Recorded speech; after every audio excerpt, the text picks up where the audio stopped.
భాగ్యనగరము ఎన్నో శతాబ్దాల చరిత్ర గల నగరం. భాగ్యనగరం చుట్టూ ఎన్నో మహిమాన్విత ఆలయాలు కనిపిస్తాయి. ముఖ్యంగా శ్రీరామచంద్రుడికి ఇక్కడ ప్రసిద్ధమైన ఆలయాలు అనేకం ఉన్నాయి. ఇక భద్రాచల రాముడు భద్రాచలం వచ్చినప్పుడే ఇక్కడ కూడా సీతమ్మ వారితో కొన్ని ఏరియాలలో విడిది చేసినట్టు మనకి చరిత్ర ద్వారా తెలుస్తుంది.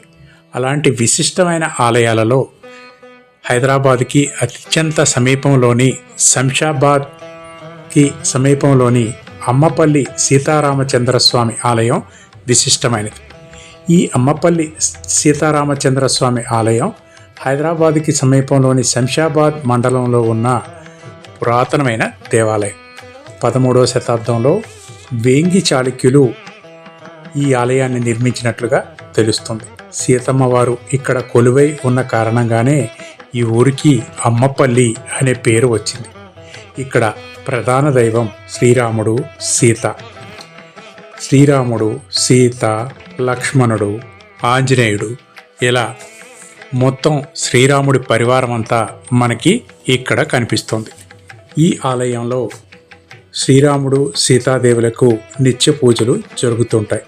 ఈ ఆలయానికి 30 అడుగుల మేర నిర్మించిన గోపురం ప్రధాన ఆకర్షణగా నిలుస్తుంది. ఈ గోపురం చూడటానికి 2 కళ్ళు సరిపోవంటే ఆశ్చర్యపోనవసరం లేదు. ఆలయానికి ప్రారంభంలోనే ఒక గోపురం కనిపిస్తుంది. ఇక ఆలయం కూడా మహాద్భుతంగా ఉంటుంది. ఆలయంలో శ్రీరాముడు, సీత విగ్రహాలు చాలా అపురూపంగా కనిపిస్తాయి. ఈ గుడికి ముందు 2 పెద్ద మండపాలు కూడా కనిపిస్తాయి. ఇక్కడ 2 గుండాలు ఉంటాయి. అప్పట్లో ఒక గుండంలో రాజు, మరో గుండంలో ప్రజలు స్నానాలు చేసినట్లు మనకి చరిత్ర ద్వారా తెలుస్తోంది. సీతారామ లక్ష్మణులు ప్రతిమలు శిలా తోరణాలతో కలిసి ఉండడం ఇక్కడ ప్రత్యేకత. ఇక్కడ మనకి ముఖమండపంలో కూర్మం అంటే తాబేలు మనకి దర్శనమిస్తుంది.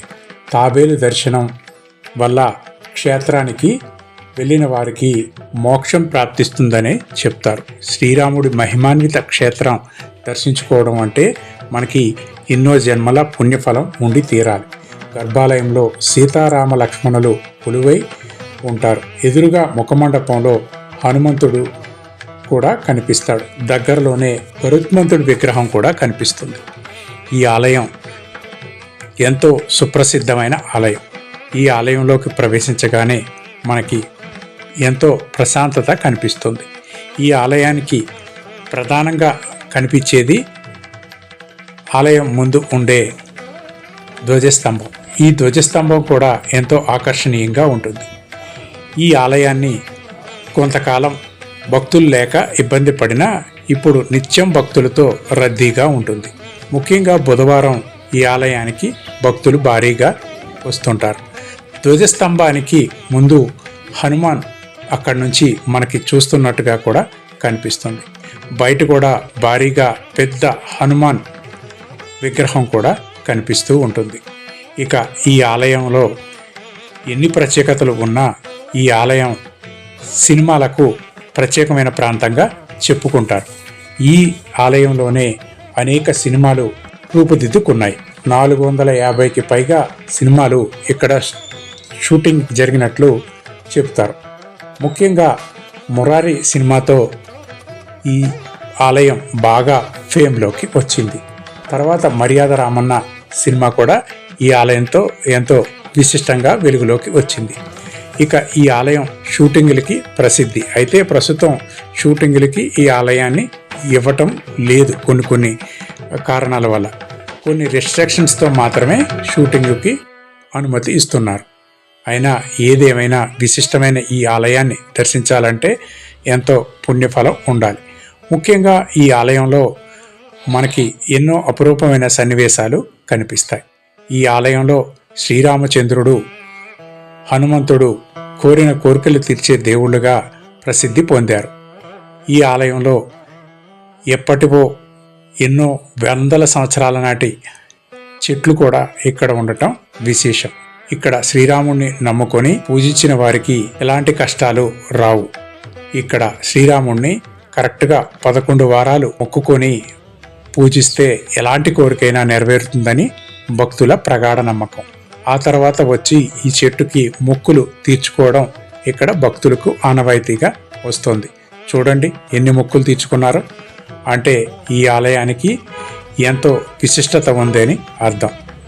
మన ధర్మంలో ఆలయ దర్శనానికి ఎంతో ప్రాధాన్యం ఉంది. అలాంటి మహిమాన్విత ఈ ఆలయాన్ని దర్శించి ఆ శ్రీరాముడి సీతమ్మ అనుగ్రహాన్ని పొందండి. ఇలాంటి మరెన్నో వీడియోల కోసం భక్తి9 ఛానల్ని సబ్స్క్రైబ్ చేసుకోండి. భక్తి9 ఆధ్యాత్మిక విశేషాలని ఎప్పటికప్పుడు మీకు అందిస్తూ ఉంటుంది. Thank you for watching. ఎప్పటికప్పుడు వచ్చే వీడియోలు మీకు తెలుసుకోవడానికి బెల్ ఐకాన్ కూడా క్లిక్ చేసుకోండి. మీకు ఎప్పటికప్పుడు భక్తి9 సమాచారం అందుతుంది. ఆ శ్రీరాముడి అనుగ్రహం మీకు ఎల్లవేళలా కలగాలని కోరుకుంటూ నమస్తే.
ఏమిచ్చావు?